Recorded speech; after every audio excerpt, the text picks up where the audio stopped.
發生過。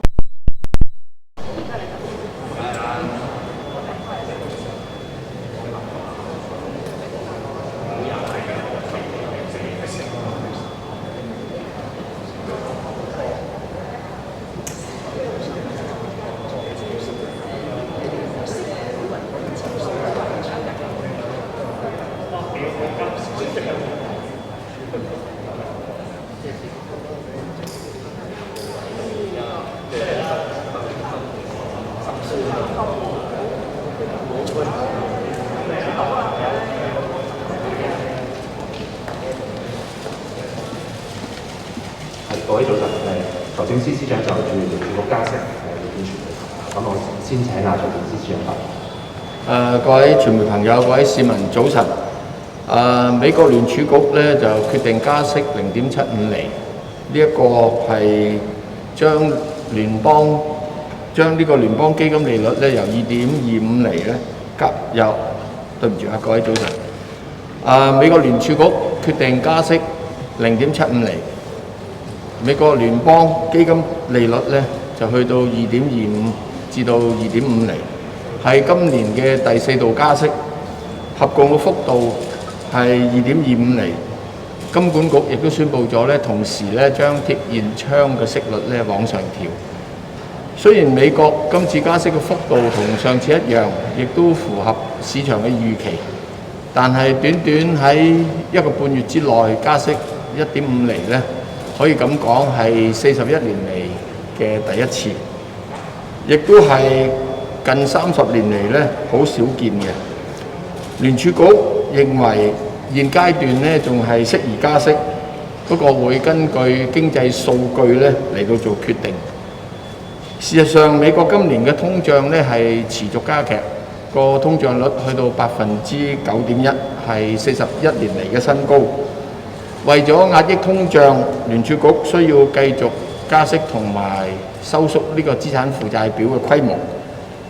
但係一方面加息，另一方面咧要點樣避免美國嘅經濟進入衰退呢？係成為市場關注嘅焦點。美國經濟動力減弱，亦都將會進一步牽動全球嘅資金流向，以至到資產價格嘅改變。部分基本面比較弱嘅經濟體咧，會受到比較大嘅壓力。與此同時咧，就其實大部分其他嘅先進嘅經濟體，例如歐洲，都係同樣面對高通脹率嘅。好多主要嘅央行都係加快收緊貨幣政策，持續加息係不利於經濟復甦。加上烏克蘭個局勢，令到全球嘅經濟前景係明顯惡化，我哋會密切留意外圍經濟嘅情況。外圍環境持續轉差咧，喺今年餘下嘅時間將會繼續拖累香港嘅出口表現。雖然內地嘅經濟會進一步改善，但係能唔能夠完全抵消先進經濟體經濟轉弱所帶嚟嘅影響，目前嚟講咧都未曾完全確定，都要睇下咧外圍經濟惡劣得幾快，同埋加息嘅速度會如何。對於部分企業而言咧，疫情已經對業務造成打擊，再加上全球嘅供應鏈同埋運輸物流咧都未完全暢通，持續加息意味住資金嘅成本咧會上升，會令到經營更加困難。此外，金融狀況趨緊，資產價格會比較波動，甚至會調整，亦都會影響我哋本地嘅消費嘅情緒同埋投資信心。香港嘅經濟基本面穩固，經常帳長期錄得盈餘，財政儲備亦都豐厚，外匯儲備龐大，絕對有能力係應對外來嘅任何衝擊。而且我哋嘅金融體系成熟穩健，能夠處理大量嘅資金進出。事實上，儘管美國過去幾個月大力度收緊呢一個貨幣政策，香港金融市場一直都係運作暢順有序。冇出現任何混亂嘅情況。睇下大家有啲咩問題。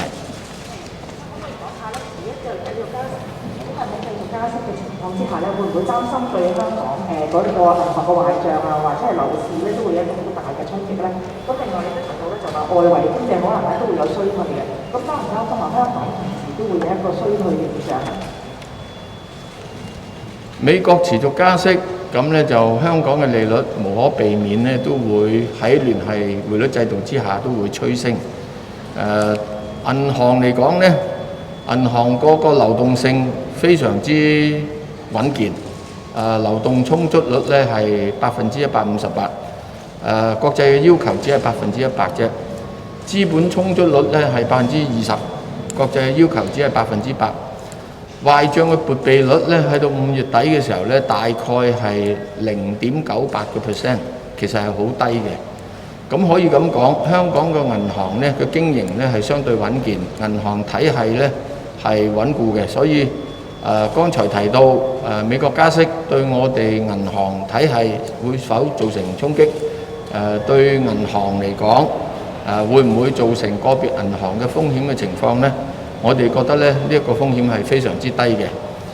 第二咧就提到對我哋經濟嘅影響，剛才有介紹咧，就係下半年呢個外圍經濟環境會轉差，咁咧會影響咗內地對先進經濟體嘅出口，自然咧亦都影響我哋嘅出口，推動我哋經濟嘅增長咧係三頭馬車，出口、消費同埋投資。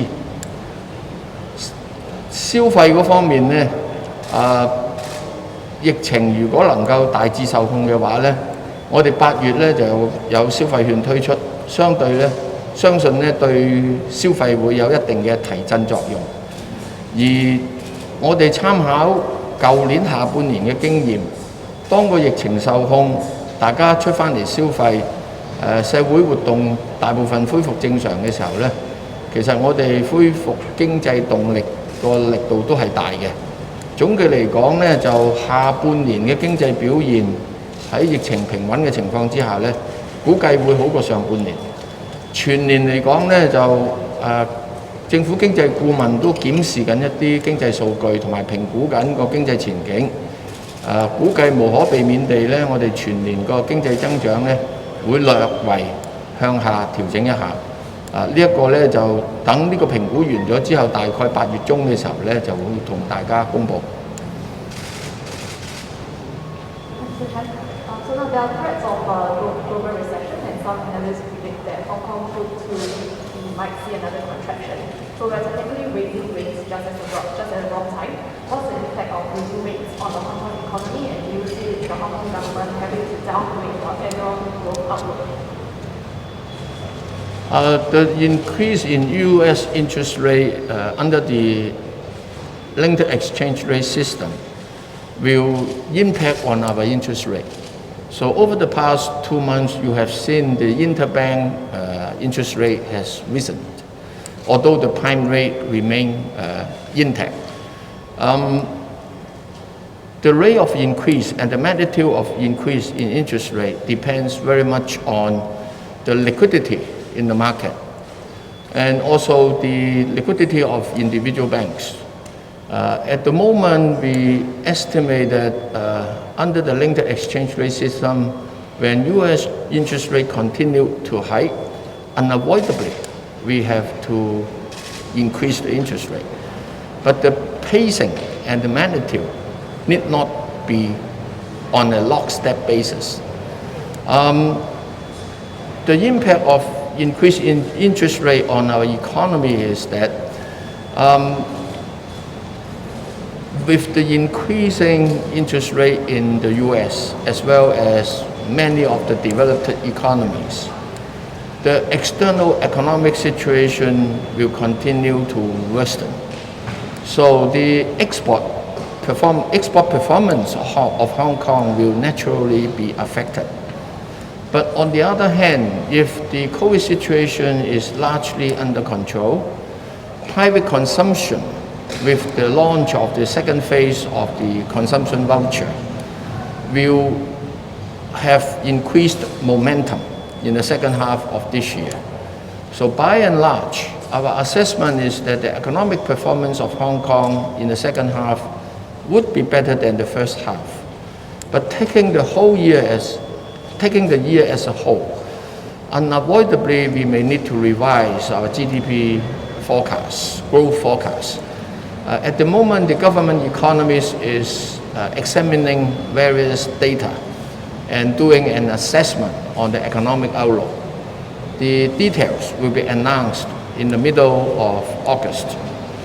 As to the impact of the increase in interest rate on the property market, naturally with increased interest rate, the mortgage payment of homeowners will be increased. But we consider that the basics of our property market remain very sound. If I may share with you some figures. For new mortgages, on average, the loan-to-asset ratio is only 50-some%. And the repayment of individual homeowners, the amount of repayment as a percentage of their income, I mean the mortgage service payment, for new mortgages, usually average is about 37%. And when the banks grant mortgage loans, they have to do a stress test on the borrower. And under the stress test assumption, an increase in interest rate of 3% is assumed. And the borrower need to demonstrate his ability to withstand this stress test. The maximum mortgage service payment to income ratio is about 60%. So with all this, we think, although with the increase in interest rate, the repayment burden become a little heavier, but the staying power of homeowners and the ability to service mortgage remain very sound. Looking back over the past 6 months, with COVID, with the expectation of increasing interest rates, the property market remained pretty calm. In terms of price, residential properties overall in the past 6 months came down by about 3%. And the transaction volume came down about 10%.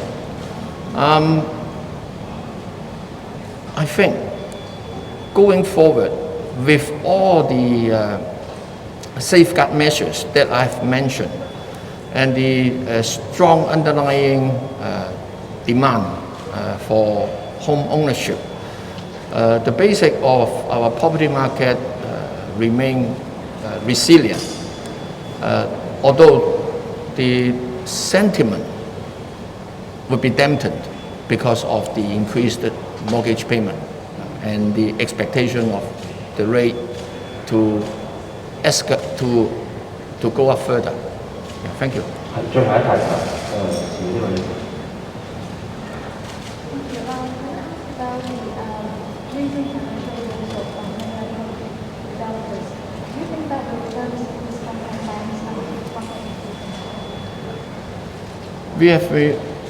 Well, your question is about the borrowing of the mainland developers and the financial position of these borrowers impacting on the Hong Kong banking system, right? Do I have your question right? Yeah. We have been monitoring this situation very carefully, and we do not find cause for alarm. Basically, for the mainland developers, they borrow from our banks, they have to provide collaterals. And the bank have been adopting a very prudent lending policies with regard to all these mainland developers. As I mentioned earlier, looking at the liquidity position of the banking industry, looking at the capital adequacy of the banking sector, and looking at the classified loan ratio currently, we consider that the impact of the mainland developers' financial difficulty would have very limited and little impact on the banking stability of Hong Kong. 多謝各位。唔該。唔該。